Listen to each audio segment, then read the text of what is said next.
বলছি ময়মনসিংহ বিভাগ থেকে। শুরুতেই আপনাদের নিকট আমি আন্তরিকভাবে ক্ষমা প্রার্থী। শারীরিক অসুস্থতা ও চাকরিজনিত নানাবিধ জটিলতায় বেশ অনেক দিন আপনাদের থেকে বিচ্ছিন্ন ছিলাম বলে আপনাদের এই ভালোবাসার টান উপেক্ষা করব সেই সাধ্য আদৌ কি আমার আছে? তাই ফিরে এলাম আবারও আপনাদের মাঝে নতুন একটি ঘটনা নিয়ে, যা আমি সংগ্রহ করেছি আমার এক রাকির কাছ থেকে। ঘটনা কালেক্ট করতে গিয়ে নানান পেশার মানুষের সাথে পরিচয় হয়। সেই সুবাদে আমার পরিচয় হল স্বনামধন্য কোনো এক গোষ্ঠীর একজন রাক্কির সাথে। ওনার নাম মোহাম্মদ মুহাইমিনুল ইসলাম। ওনার সাথে কিভাবে দেখা বা কথা সেই বিষয়ে আজ আর নাই বা গেলাম। ওনার জীবনের এক নির্মম অধ্যায় নিয়ে আপনাদের জন্য রইল আমার আজকের ঘটনা। মুহাইমিন ভাইয়ের ঘটনা আমি ওনার ভাষাতে ওনার মতো করেই উপস্থাপন করার চেষ্টা করছি এবং আমার অনিচ্ছাকৃত ভুল ত্রুটির জন্য আপনাদের নিকট ক্ষমা প্রার্থনা করছি। বলছেন মুহাইমিন ভাই, আমি মুহাইমিন, যশোর বিভাগে আমার বসবাস। মাদ্রাসা লাইনে পড়াশোনা করে অনেকটা ঝোঁকের বশেই এই রাক্কির কাজের লাইনে আসা আমার। মানুষকে সাহায্য করব, আল্লাহর ইচ্ছা অনুযায়ী শয়তানের মোকাবেলা করব, এই ভেবেই মূলত আসা এই লাইনে। কিন্তু কখনো ভাবিনি যে এই কাজ আমার জীবনের জন্য কাল হয়ে দাঁড়াবে। সাল 2019। আমি তখন রুকাইয়ার প্র্যাকটিস করি। শিক্ষা গ্রহণের পাশে অনুশীলন করা যাকে বলে আর কি। আমার ওস্তাদের নাম মোহাম্মদ সেলিম রহমান। উনি মোটামুটি তখন প্রায় 50 বছরে পা দেয়া একজন প্রবীণ ব্যক্তি। আমি একদিন বিকেল বেলায় আমার পড়াশোনা শেষ করে মাদ্রাসার কক্ষে বিশ্রাম করার উদ্দেশ্যে কিছুক্ষণের জন্য একটু ঘুমাচ্ছিলাম। হঠাৎ আমার দরজায় কড়া নাড়ার আওয়াজে আমি উঠে বাইরে গিয়ে দেখি সেলিম হুজুরের সহায়ক উসমান ভাই আমার কাছে এসেছেন। ওনাকে ওনার আসার কারণ জিজ্ঞেস করলে উনি বললেন যে সেলিম হুজুর ডেকেছেন আমাকে, আমার সাথে নাকি ওনার জরুরি। তুই কে, বাঁচানোর বা মারার? শয়তান ক্রোধান্বিত কণ্ঠে বলল, চুপ। সে জানায় সে আল্লাহকে মানে না, সে আল্লাহ বিরোধী। এই বলে রিমা অজ্ঞান হয়ে গেল। অজ্ঞান হবার আগে সে বলল সবাই তাকে সর্পদেব বলে চেনে। আমি রিমার রুম থেকে বেরিয়ে রিমার বাবা ও মাকে জিজ্ঞাসা করি এসব কিভাবে শুরু হলো। রিমার মা জানালো গত বছর রিমা মাস্টার্স পাশ করে। ওনারা মধ্যবিত্ত পরিবারের মানুষ। রিমার বিয়ের কথা তোলেন ওনার মাস্টার্স পরীক্ষা শেষ হবার পরে পরিবার। এরপর থেকে রিমার এই দশা। যেদিন বিয়ের কথা তোলা হয় সেদিন রাতে রিমা নাকি তার মায়ের রুমে গিয়ে তার মাকে ডেকে বলে সে ঘুমাতে পারছে না, আশেপাশে সাপের শব্দ শুনছে। রিমার মা ওর রুমে বিষয়টা দেখতে গেলে উনিও একই রকম সাপের হিস হিস শব্দ শুনতে পান। কিন্তু কোথা থেকে আসছে সেই শব্দ সেটা আর খুঁজে পাওয়া যায়নি। সেদিন থেকেই রিমার ঘুম বন্ধ। দিনে বা রাতে যখনই ঘুমাক দুঃস্বপ্ন দেখে আর চিৎকার করে ওঠে। এই স্বপ্নগুলোর ভয়ে রিমা ঘুমোতে চাইতো না। তাকে ডাক্তার দেখিয়ে সবকিছু চেক আপ করানো হয়, কিন্তু কোনো সমস্যা পাওয়া যায়নি। স্থানীয় মসজিদের ইমামকে এনে রিমার সাথে কথা বলানো হয়, কিন্তু এরপর থেকে হুজুরের আর কোনো পাত্তা নেই। উনি নাকি কোনো কারণে চাকরি ছেড়ে দিয়ে চলে গিয়েছিলেন। ওনারা এরপর আর কিছুই জানাতে পারেননি। আমি মুহাইমিন এসব শুনে ভাবি হয়তো বিয়ে করতে চাচ্ছে না, তাই মেয়েটা এমন করছে, নাটক সাজাচ্ছে। কিন্তু রিমার মা আমার ধারণাকে ভুল প্রমাণ করে দিয়ে বললেন যে রিমার বিয়ের কথা উঠলে সে সরাসরি জানায় তারই বিশ্ববিদ্যালয়ের একজন সিনিয়রের সাথে তার 2 বছরের সম্পর্ক। 2 পরিবারের মাঝে কথাও হয় আমাদের। এই বিয়েতে না আমাদের না ওনাদের কারোরই কোনো আপত্তি ছিল, কিন্তু ভাগ্যের কি খেলা, সারাদিন মেয়ে ঠিক, রাত হলে ছেলেটাকে আর যেন চেনে না। ছেলেটা আমাকে ফোন দিয়ে কাঁদে আর রিমার সমস্যা সম্পর্কে জানতে চায়। আমি কি বলবো বলুন? এরপর যেদিন পাকাপাকিভাবে মেয়ে দেখতে আসেন ওনারা, সেদিন রাতে নাকি ছেলেটা কেমন সাপের হিস হিস শব্দ শুনতে পায় তার রুমে, কিন্তু ছেলের পরিবার এই বিষয়ে খুব একটা পাত্তা দেননি। এরপর আমরা বাগদানের দিনক্ষণ ঠিক করি। বাগদানের 2য় সপ্তাহের আগে ছেলেটা হঠাৎ জ্বরে পড়ে যায়। সেই যে জ্বরে পড়ল আর উঠল না, বেচারা মারা গেল বাগদানের 2 দিন আগে। আল্লাহ মাফ করুন, মারা যাবার আগে ছেলেটা বলেছিল সর্প তার বিষ দিয়ে নাকি তাকে মেরে ফেলেছে। এদিকে আমার মেয়েটা শুধু সর্প সর্প করে, না পারছি বিয়ে দিতে, না পারছি ঘরের সামনে রাখতে। হুজুর, আমাদের একটা মাত্র সন্তান, এই মেয়ে ছাড়া আমাদের কেউ নেই, আমাদের সাহায্য করুন। এসব তথ্য পেয়ে আমরা রিমার মাকে বললাম রিমাকে যেন সামনের শুক্রবার বিকেলে মহিলা মাদ্রাসায় নিয়ে আসেন ওনারা। এই বলে আমরা যেই উঠতে যাব সেই এত জোরে বজ্রপাত হলো যে আমাদের আত্মা কেঁপে উঠল। আমরা আবার বের হতে যাব এমন সময় রিমার রুম থেকে হিঁস হিঁস শব্দ আর হাসির আওয়াজ ভেসে আসলো। সাপের মতো হিঁস হিঁস করে সে বলছে, সাবধান সাবধান, সর্বদার স্ত্রীর ঘরে প্রবেশ করছে। মেয়েটা এমন বাজেভাবে কথা বলছিল যেন ভয় আমাদের হাত পা ঠান্ডা হয়ে আসছিল। হুজুর বললেন, দেখা যাবে তুই কত বড় সর্পদেব। এই বলে আমি আর হুজুর বেরিয়ে এলাম। রিক্সা ঠিক করে আমরা রিক্সার সিটে চুপচাপ বসে আছি। হুজুর নীরবতা ভেঙে বললেন, মুহাইমিন, কি বুঝলি? আমি বললাম, হুজুর, এ তো মনে হয় খুবই ডেঞ্জারাস জিনিসের ফাঁদে পড়েছে মেয়েটা। আল্লাহ মাফ করুন আর আমাদের সকলের সহায় হন। মাদ্রাসায় ফিরতে ফিরতে হুজুর আমাকে বললেন যে উনি আমাকে কিছু কাজ দেবেন, সেগুলো যেন আমি মনোযোগ দিয়ে করি। আচ্ছা বলে আবারও চুপ হয়ে গেলাম। মাদ্রাসার গেটের সামনে নামতেই হুজুর আমাকে বললেন রিমাদের বাসার স্থানীয় মসজিদের ইমামের ঠিকানা খুঁজে বের করে তার সাথে দেখা করতে, ওনার সাথে রিমার কি কথা হয়েছিল সবকিছু জানতে। আমি হুজুরের কথা সায় দিয়ে সেদিন রাতে খেয়ে দিয়ে শুয়ে পড়লাম। মাঝরাতে আমার ঘুম ভাঙল সাপের হিস হিস শব্দে। আমি রীতিমতো অবাক, এ কি মুসিবত। আমি বিছানা থেকে উঠতে যাব তখনই আমার কানে বাতাসের কণ্ঠে কেউ বলল, সেলিমকে বারণ কর, নইলে যেমনটা হয়েছিল আগের 12 জনের সাথে। আমি প্রায় জ্ঞান হারাবো এমন সময় দরজায় কড়া নাড়ার শব্দে আমার হুঁশ ফেরে। দরজা খুলে দেখি হুজুর দাঁড়িয়ে আছেন। উনি তড়িঘড়ি করে আমার রুমে ঢুকে দরজা বন্ধ করে দিয়ে বললেন, মুহাইমিন, আমরা যত সহজটা ভাবি আসলে সবকিছু এতটা সহজ না। এখানে আরো কাহিনী আছে। তুই আমাকে শুরু থেকে সবকিছু জেনে দে বাবা, যেভাবেই হোক। আমি হুজুরকে কিছুক্ষণ আগে ঘটে যাওয়া ঘটনার সম্পর্কে জানালে উনি আমাকে বলেন এখানে আরো অনেক লুকোনো কাহিনী আছে যা আমরা জানি না। আর হুজুর এও বলেন যে উনিও ওনার ঘরে সাপের হিঁস হিঁস আওয়াজ শুনেছেন একটু আগে। আমি সেদিন রাতে ভয়ে আমার 2 চোখের পাতা এক করতে পারিনি। জানি অনেকে বলবেন আমি রাক্কি হয়ে কিভাবে এত ভয় পেয়েছিলাম। ভয় কি জিনিস যদি আমার মতো প্রত্যক্ষ কেউ না করে তাহলে বুঝতে পারবে না। আমাকে ভীতু ভাবলেও সমস্যা নেই, আমি জানি আমার কেমন লেগেছিল সেই রাতে। যাই হোক, কি ছিল রিমার জীবনের আসল কাহিনী, আমরা কি মিস করছি, সেই উত্তর খুঁজতে আগামী দিন যাত্রা করেছিলাম আমি। আমার প্রথম গন্তব্য ছিল রিমার বাড়ির স্থানীয় মসজিদে পৌঁছে ইমাম সাহেবের কথা জিজ্ঞেস করতেই আমি এমন এক তথ্য পেলাম যা শোনার জন্য আমি এখানে আসিনি, প্রস্তুতিও নেইনি। ইমাম সাহেব নাকি অনেক আগেই 10-12 দিনের জ্বরে মারা গেছেন। এলাকাতে নাকি মাইকিং করা হয়েছিল ওনার মৃত্যু সংবাদ। মিরাজ নামে ওনার একটা ছেলে ছিল, সেই ছেলেও নাকি এই জ্বরে মারা যায় বাবার মৃত্যুর প্রায় 1 মাস আগে। আমি মসজিদ থেকে বের হয়ে হুজুরকে ফোন করি। আমি যা জানতে পেরেছি সবকিছুই জানাই। হুজুর আমাকে বললেন, মুহাইমিন, এলাকাতে মাইকিং করলে রিমার পরিবার এই খবর অবশ্যই জানে। তাহলে কেন এই বলেছে সে যেন কোনো প্রস্তুতি না নেয় রুকাইয়ার। যদি নেয় তবে তার জীবনের সব থেকে প্রিয় জিনিস হারাবে। পরদিন সকালে আমি হুজুরের সাথে কথা বলতে মসজিদে গিয়ে জানতে পারি যে হুজুর বাড়িতে গেছেন, কারণ ওনার ছেলে খুবই অসুস্থ। সেই যে গেলেন আর আসেননি। মাস 2 পর খবর পাই উনি নিজেও মারা গেছেন জ্বরে। এই খবর যখন মসজিদের মাইকে দেয়া হচ্ছিল তখন রিমার রুম থেকে হাসির তীক্ষ্ণ আওয়াজ আমার কান ছিদ্র করে দিচ্ছিল। রিমা খবর শুনে বলল, একজন শেষ, পরের জনের পালা। ভিকটিম 2, ঢাকার কবিরাজ রামেন্দ্রচন্দ্র পাল। যেহেতু জানতে পেরেছিলাম শয়তান ভিন্ন ধর্মের, তাই আমরা হিন্দু তান্ত্রিকের শরণাপন্ন হই। আমার এক হিন্দু কলিগের কাছ থেকে ওনার ঠিকানা পেয়ে ওনার কাছে যাই। ওনার আসরে অনেক লোকের ভিড়। উনি নাকি আজ অবধি কোনো কাজে হারেননি। এত লোকের ভিড়ে আমার মেয়েকে দেখে উনি কেন যেন ডেকে নিলেন আর বললেন, মা, তোর সাথে এটা কে রে? এই যে দেবতা, লাগাতার 7 দিনের যজ্ঞ করতে হবে।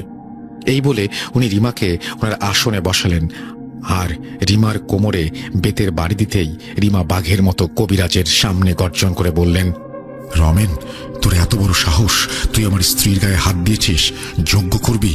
কর, নে প্রস্তুতি, দেখি তোর কত ক্ষমতা। রমেন কবিরাজ হেসে শয়তানের কথা উড়িয়ে দেয়। 3 দিন পর আমাদের আসতে বলেন। 3 দিন পর আমরা যাই যজ্ঞের কাজ করতে। যজ্ঞ করার আগে কবিরাজ শয়তানের সাথে আবার কথা বলতে চেয়েছিলেন। আসনে বসে শয়তানকে হাজির করতে শয়তান বলেন, রমেন, তোর ফোন এসেছে, ধর ধর। ফোন ধরতেই রমেন কবিরাজ দৌড়ে আসন ছেড়ে চলে যান। কিছুক্ষণ পর আমরা জানতে পারি যে রমেনের অন্তঃসত্ত্বা স্ত্রী পুকুরের পানিতে ডুবে মারা গেছে। প্রায় 15 থেকে 20 দিন অপেক্ষা করার পর আমরা আবার রমেনের আসরে গেলে রমেন কেঁদে বলে, দাদা আমাকে ক্ষমা করবেন, এর সাথে লড়াই করা আমার কর্ম না, আমি পারবো না। এই বলে রমেন যক্ষা রোগীর মতো কাশছিল। শুনে এলাম রমেনের নাকি 5-6 দিন ধরে জ্বর। প্রায় 1 সপ্তাহ পরে আমার কলিগ আমাকে জানায় রমেন কবিরাজ মারা গেছে। আমি ভাবি এ তো মহাবিপদ, কোথায় যাই, কার কাছে যাই? এদিকে মেয়ের শরীরে যে অত্যাচারের দাগ, কি করব আমরা? আমার মেয়েটা ঘুমোতে পারছে না, ও তো মারা যাবে, কি করি আমি? এসব ভাবতে ভাবতে মুশফিকুল ইসলাম আপনাদের জন্য পাঠানো আজকের ঘটনা কেমন লেগেছে জানি না, ভালো লাগলে ধন্যবাদ, আর খারাপ আমি এম বিন ইমরান, মিরপুর, ঢাকা থেকে। আজকে আপনাদের সঙ্গে যে ঘটনাটা শেয়ার করব সেটা আমার সঙ্গে ঘটে যাওয়া ঘটনা। ব্যক্তিগতভাবে আমি ভূতে বা এসব ভৌতিক জীবনের ঘটনাগুলো তেমন বিশ্বাস করতে চাইতাম না। বন্ধুদের সাথে যখন আড্ডা হতো ওরা বললো আমি হাসতাম, সত্যি কি এমন সম্ভব? এত বছর পেরিয়ে এই প্রযুক্তির শহরেও কি এগুলোর অস্তিত্ব আছে? কিন্তু এক ঘটনা যে আমার জীবনের এই বাস্তবতাগুলো আমাকে বিশ্বাস করতে বাধ্য করলো। যাই হোক লিসেনার্স, সেদিনের গল্পটাই আজকে আপনাদের শেয়ার করছি। কি হয়েছিল গ্রামে আমি গেলেই আমার প্রথম ঘোরাফেরা করার আনন্দটা এবং এই মুহূর্তটা সব থেকে পছন্দ হয় আমার বন্ধুদের এবং আমার নিজেরও। ওদের সঙ্গে আমার আড্ডা দিতে খুব ভালো লাগে। তো সেদিন ওদেরকে বলছিলাম যে আমার ভূতের বা এসব যে মানুষের সঙ্গে ঘটে আমার তেমন এগুলা ভয় লাগে না। তোরা আমাকে হাসতে হাসতে বললো, ঠিক আছে একটা কাজ করি, তাহলে তোমাকে এক জায়গায় নিয়ে যাব, একটা পরিত্যক্ত বাড়ি আছে, এখানে তুমি গেলে তুমি দেখো কিছু ফিল করতে পারো কিনা বা তোমার ভয় লাগে কিনা। তো ঠিক আছে, সেদিন বিকালবেলা ওদের সাথে যখন গল্প হচ্ছিল তো বললাম যে ঠিক আছে আমরা তাহলে সন্ধ্যার পরে যাব। তো রাতের বেলায় প্রায় তখন 7টা বাজে, এই সময় আমরা 3 জন ছিলাম। তো ওরা আমাকে বললো ঠিক আছে চলো তাহলে সেখানে যাই। তো যাওয়ার পথেই আমাদের সামনে হঠাৎ করে একটা কালো বিড়াল টাইপের কিছু একটা চলে আসলো এবং আমার এরকম অনেকে বলতো, আমি বলতে শুনেছি যে কালো বিড়াল নাকি সামনে আসলে কোনো অঘটন হয় বা বিপদ হতে পারে। তা এগুলো আমি এমন বিশ্বাস করতাম না, হয়তো মানুষের একটা বানানো রীতি এটা। তো আমরা বললাম ঠিক আছে চলো। তো ওরা একটু ভয় পাচ্ছিল যে আজকে কি যাওয়া ঠিক হবে। আবার কেমন যেন রাতও হয়ে যাচ্ছিল, আস্তে আস্তে করে কেমন ঝিরঝির বৃষ্টি পড়াটা মুহূর্ত, মানে কেমন আমার কাছেও লাগছিল, কিন্তু আসলে আমি ভাবলাম সবকিছু স্বাভাবিক, এটা তেমন ভয় বের হলাম। আমাদের ফোনে লাইট জ্বালিয়ে আমরা মানে ঘরটা পুরো অন্ধকার ছিল এবং রাতের সময়। তো আমরা পরে দেখলাম যে সেখানে কিছুই নাই বাইরে। তো এরপর আরো ভয় লাগলো যে আসলে এমন ভাবে আসার পর থেকে একটার পর একটা হচ্ছেই সমস্যা। বিড়াল দেখতে পেলাম, তারপরে মাথা ব্যথা হচ্ছে হাঁটার সময়, বৃষ্টির মধ্যে কেমন যেন একটা অদ্ভুত রকম গন্ধ পাচ্ছি, মানে একটা মনে হচ্ছে যে পোড়া পুরো একটা গন্ধ, খুব বাজে রকম। এবং আরেকটা ব্যাপার হচ্ছে যে কিছুক্ষণ পর পর কুকুরের যে একটা ডাক, মানে কান্নার ডাক এরকম হচ্ছিল। তো আমরা আর বেশিক্ষণ সেখানে দাঁড়াতে চাচ্ছিলাম না, ভাবলাম আমরা ব্যাক করি। তো ঠিক ব্যাক করব এই মুহূর্তে আসলে আমার একটা সমস্যার সৃষ্টি হয়, সেটা হচ্ছে যে আমার পায়ের মধ্যে আলপিন টাইপের কিছু একটা ঢুকে যায়। তো আমি খুব চিৎকার করে উঠি যে আসলে এটা কি হলো পায়ে, মানে এটা পায়ের নিচে থাকা স্যান্ডেলের মধ্যে দিয়ে কিভাবে গেল আমি জানি না, কিন্তু আমার খুব ব্যথা লাগতো। আমরা বললাম যে ঠিক আছে এখানে 5-10 মিনিট বসি, আর আমার খুব হাঁটার মতো শক্তি নেই। তো ওই বাড়ির সামনে আমি বসে আছি, আমরা 3 জন, এবং ও বলতেছে যে তোমরা তাদের চলো, এখানে থাকা ঠিক হবে না। তো পরে আসার সময় আসলে তেমন কোনো ক্ষতি হয়নি, কিন্তু কেমন যেন একটা আমাদের খুবই মানে বৃষ্টি একটু ঝিরঝির হচ্ছে এবং রাতের সময় তারপর গরম লাগতেছিল। এবং রুমটার মধ্যে এমন একটা অবস্থা, মানে রুমের মধ্যে ছোট একটা খাট পড়েছিল, এটা চৌকি টাইপের হবে, আর একটা র্যাক, কিছু কাপড় চোপড় ছিল এবং ওগুলা খুব বলতে গেলে নোংরা, এবং আর তেমন কিছু নাই, যে কিছু পোড়া কাগজ টাগজ এখানে পড়েছিল। ঠিক আমরা আসতে যাব ওই মুহূর্তে আমরা দেখতে পাই যে একটা ওই সেম টাইপের বিড়াল ওইখানে আবার চলে আসে। তো কেমনে কি হইতেছে আমরা বুঝতেছি না, এবং তখন প্রায় রাত 9টার মতো বেজে গেছে। তো আমাদের মনে হলো যে সামথিং রং, এবং আমি তখন বিলিভ করতেছিলাম যে আসলে কিছু একটা তো এখানে হইতে পারে। তো আমরা বললাম ঠিক আছে চলো। তো যখন হাঁটতেছি, হাঁটার মুহূর্তে আমাকে একজন বলতেছে যে আচ্ছা পেছন থেকে কি কেউ ডাকতেছে আমাদেরকে। আমি বললাম পেছন থেকে কে ডাকবে, আমরা তো প্রায় বাড়ি থেকে 2-4 মিনিট ধরে হাঁটতেছি, এখন তো ওখানে কেউ নাই, বা কে চিনবে এত রাতে। এবং বাড়ি গ্রাম এলাকায় দেখবেন যে আপনারা 8টা বাজলে বা 9টা বাজলে পুরা আমি যে গ্রামের কথা বলছি সেই গ্রামে একটি মোটামুটি ভালো একটি বড় নদী রয়েছে। তো ওই নদীর পাশে একটি বড় বট গাছ আছে। তো ওই বট গাছে হুট করে একজন তান্ত্রিকের আবির্ভাব হয়। উনি ওখানে বেশ কিছুদিন থেকে মানুষ দেখে যে উনি ওখানে ধ্যান করে, ওখানে বসে থাকে। তো এখন মানুষজন আসলে খুব একটা কৌতূহল বা আগ্রহ নিয়ে ওনাকে কিছু জিজ্ঞেস করে না। মানুষ মনে করে যে হয়তো বা কোনো ফকির হবে, অন্য কোনো গ্রাম থেকে এসেছে, পরবর্তীতে চলে যাবে। তো ওই গ্রামে যেহেতু আমি একটু আগে বলেছি যে একটা নদী আছে, নদীর পাশেই হচ্ছে বটগাছ। তো ওই নদীতে মোটামুটি নদীটা অনেক বড় থাকার কারণে ওখানে সবসময় বিভিন্ন ধরনের মাছ ধরার জন্য বিভিন্ন ধরনের জেলেরা আসতো। ওরা বিভিন্ন ধরনের কথাবার্তা বলতো। তো দেখা যায় সেটা হচ্ছে যে একটা লোক বা যদি কেউ নদীর পাড়ে বসে থাকে, যদি কোনো কিছু মনে মনে ভাবে, ওই তান্ত্রিকটা ওনাকে বলে দিত যে তুই কি এইটা নিয়ে ভাবতেছিস, বা তোর কি এই জিনিসটা করতে ইচ্ছা করতেছে, বা তোর কি এরকম কারো ক্ষতি করতে ইচ্ছা করতেছে, বা এই জিনিসটা তুই করলে তোর কি ভালো লাগবে।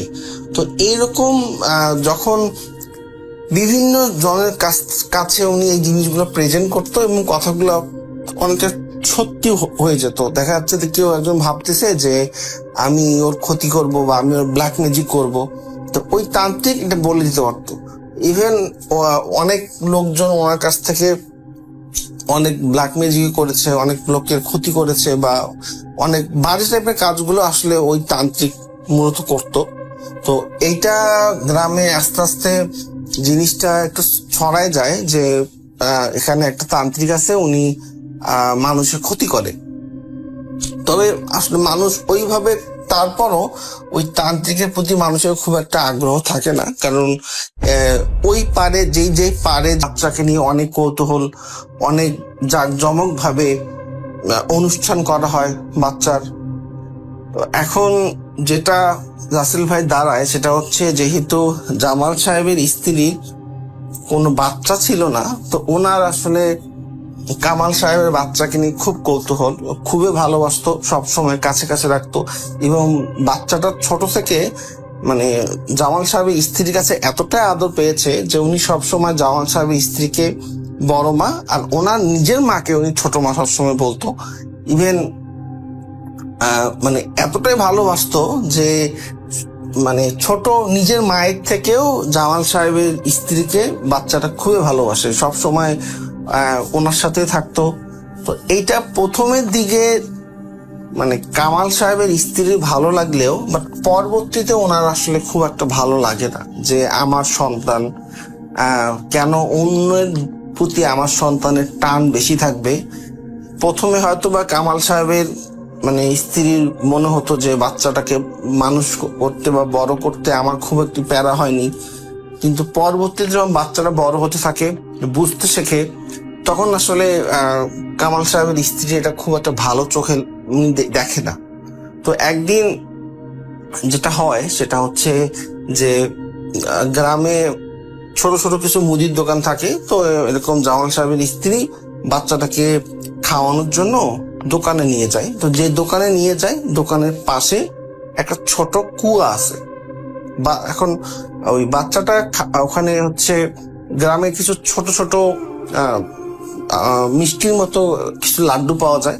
তো বাচ্চাটা বলে যে লাড্ডু খাবে। তো যখন লাড্ডু এরকম কিনতে যাবে, তো হুট করে বাচ্চাটা ও আসলে পাশে কুয়াটার দিকে, সামনে কুয়াটা ছিল, কৌতূহলবশত কুয়াটার দিকে তাকানোর সাথে সাথে হুট করে স্লিপ করে বাচ্চাটা পড়ে যায়। তো বাচ্চা যখন পড়ে যায়, তো ভাগ্য ভালো ছিল বাচ্চাটা, সেটা হচ্ছে যে ওই দোকানে অনেক লোকজন ছিল, সাথে সাথে 2-3 জন মানে জামান সাহেবের স্ত্রী হয়তো বা এই জিনিসগুলো মেনে নিতে পারে না।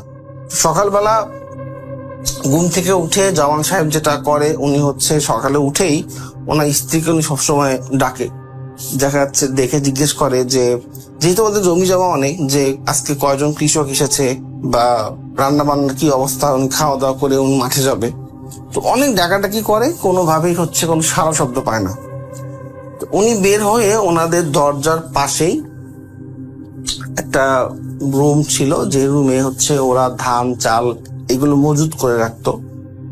ও এখন ওই রুমে যখন দেখে যে দরজা খোলা, তো উনি আসলে একটু রাগে হয় যে হ্যাঁ, যদি চোর এসে ধান চাল চুরি করতো কি হতো, দরজাটা খুলে রেখে গেছে। তো উনি ঢুকে দেখে যে ওনার স্ত্রী আসলে গলায় ফাঁস দিছে।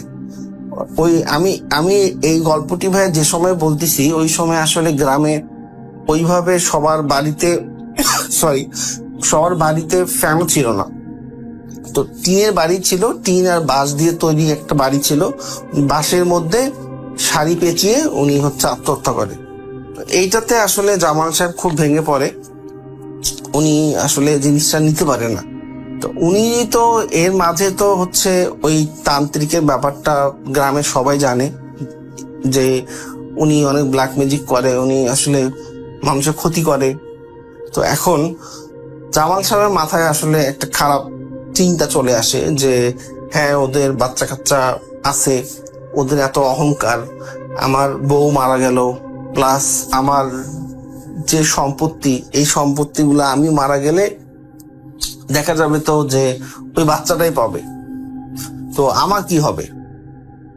আর আমার তো বিয়ে করে কোনো লাভ নেই, কারণ যেহেতু আমার প্রবলেম, আমার তো বাচ্চা কাচ্চা হবে না। তখন উনি আসলে ওই তান্ত্রিকের কাছে যায়। এখান থেকে রাসেল ভাই আসলে মেইন ঘটনাটা শুরু হয়। ওই তান্ত্রিকের কাছে যায়, তান্ত্রিকের কাছে গিয়ে তান্ত্রিককে বলে, সব ঘটনা খুলে বলে। তখন আসলে তান্ত্রিক বলে যে উনি সুস্থ হলে চলে যাবে, আর উনি বলেছে যে উনি পদ্ধতিতে এই খারাপ কাজগুলো করবে না। তো যেহেতু জামাল সাহেব গ্রামে মান্যগণ্য ব্যক্তি, মানুষ আসলে ওনার কথা না, যদিও রাজি না, তারপরও না বলতে পারে না। তারপর রাসেল ভাই ওই ওই জামাল সাহেবের বাসায় ওঠে, একটা রুম করে দেওয়া হয়, ওখানে থাকে। তো তান্ত্রিক হচ্ছে ওনাকে বলে যে ওনার রুমে কখনো কেউ যেন না ঢোকে। আর তান্ত্রিককে রাসেল ভাই এখানে একটা কথা আমি মানে বলতে ভুলে গেছি, যে উনি যে মানুষের ক্ষতি করতো, ব্ল্যাক ম্যাজিক করতো, উনি কখনো কারো কাছ থেকে কোনো পয়সা নিত না। ওনার সব সময় চাহিদা ছিল যে ওনাকে বিভিন্ন ধরনের মানে মুরগি, মাছ বা কোনো পাখি এইগুলো দিতে হবে। যদি কেউ পাখি, মুরগি বা খাসি দিত, সেটা জ্যান্ত দিতে হবে। উনি এইগুলো ছাড়া কখনো কোনো টাকা পয়সা বা অন্য কোনো কিছু ডিমান্ড করতো না। তারপরে রাসেল ভাই যেটা হয় সেটা হচ্ছে যে ওই এখন জামাল সাহেব আসলে ভাবে যে আমি এতটুকু বাচ্চা, মানে ওনার যেহেতু ওনার ভাইয়ের বাচ্চা, ওনার একটু হইলেও সবকর্নার কাজ করে যে কিভাবে আমি এই বাচ্চাটাকে আঘাত করব। তখন ওনার মাথার মধ্যে একটা জিনিস খেলে যে আমি একটু বাচ্চাটাকে নিয়ে সাইকেলে কোথাও যাব, তো আমি ইচ্ছা করে পড়ে গেলে অবশ্যই হাঁটু ছাল যাবে বা হাতে ব্যথা পাবে, একটু রক্ত বের হবে, সেটা আমি কোনো একটা কাপড়ে হচ্ছে নিতে পারবো। আর চুল তো নেওয়া হচ্ছে কোনো ব্যাপার না। তো তারপর উনি আসলে একটু অভিনয় করে কামাল সাহেবদের সাথে, যে যা হয়ে গেছে। এর আগে কথা বলতো না কামাল সাহেবের সাথে বা কামাল সাহেবের স্ত্রীর সাথে। তো উনি বাচ্চাটাকেও একটু ভালোবাসে। তো এর মাঝে যেটা হয় রাসেল ভাই, যে সবসময় জামাল সাহেবের বাসায় যে তান্ত্রিক থাকতো, রাত্রিবেলা অনেক বাজে ধরনের সাউন্ড হতো। দেখা যাচ্ছে জামাল সাহেবের স্ত্রী একটু, যেখানে একটু পানি গভীরতা বেশি, সেখানে গিয়ে কাপড়গুলো ধৌত করছিল। তো এক পর্যায়ে যেটা হয়, উনি দেখে কি যে ওনার পায়ে বারবার কি যেন মানে এক লাগ ছিল। মানে উনি ভাবছে যে যেহেতু এখানে মাছ টাছ থাকে, যে কোনো বড় মাছ হয়তো বা উনি যে কাপড় ধুচ্ছিল ওখানে হয়তো আটকায় গেছে। তো উনি কি করে, উনি একটু হালকা ডুব দিয়ে দেখে যে আসলে এটা কি, দেখার চেষ্টা করে। যে ওনার সর্বোচ্চ উনি আসলে ভাইয়া 6 থেকে 7 সেকেন্ড ডুব দিয়েছিল। উনি ডুব দিয়ে উঠে দেখে ওনার বাচ্চা নেই। উনি তো খোঁজে আমার বাচ্চা কোথায় গেল, কোথাও খুঁজে পায় না। এখন সবাই খোঁজাখুঁজি, কোনোভাবেই এই বাচ্চাটাকে খুঁজে পাওয়া যায় না। এইদিকে এই তান্ত্রিকও 3 দিন থেকে হাওয়া, এনাকেও মানে খুঁজে পাওয়া যাচ্ছে না। ইনি বাসায়ও নেই। সবাই ভাবছে যে এই তান্ত্রিক মানে ক্ষতি করছে। উনি জামাল সাহেব বাসায় যায় তান্ত্রিকে খোঁজে, বাট তান্ত্রিকে গিয়ে দেখে যে তান্ত্রিকের রুম তালা মারা, কেউ তো ভিতরে ঢোকারও সাহস পায়নি তান্ত্রিকের রুমে। তো তার 3 দিন পর হুট করে যে জায়গায় বাচ্চাটা দাঁড়ায় ছিল সেম ওই জায়গায় থেকেই বাচ্চাটার লাশ উদ্ধার হয় রাসেল ভাইয়া, এবং বাচ্চাটার শরীরে 1 ফোঁটাও কোনো রক্ত ছিল না। এবং এটার পর আসলে মানে গ্রামের লোকজন খুবই ভয় পেয়ে যায় এবং সবাই ভেবে নেয় যে এটা আসলে ওই তান্ত্রিকের কাজ। আর সবচেয়ে আশ্চর্যের ব্যাপার হচ্ছে বাচ্চাটাকে লাশ যখন পাওয়া যায়, যখন বাচ্চাটা লাশটা কামাল সাহেবের বাসায় নিয়ে আসে, মানে জামাল সাহেবের বাসা থেকে একটু দূরেই হচ্ছে কামাল সাহেবের বাসা, তখন দেখা যায় যে তান্ত্রিকটা বাসার উঠানে বসে আছে। তো এখন জামাল সাহেব তো খুবই খেপে গেছে, খুব রাগ হয়ে আছে। উনি আসলে ওই সময় কিছু বলে না। বাচ্চাটাকে মাটি টাজি দেওয়ার পর উনি রাত্রিবেলা আসলে প্ল্যান করে যে আমি একে আজকে মেরে ফেলব, যা হবে হবে। আমার এমনিতেও একুলে কেউ নেই, দুকুলে কেউ নেই। আমি চাই না যে আমার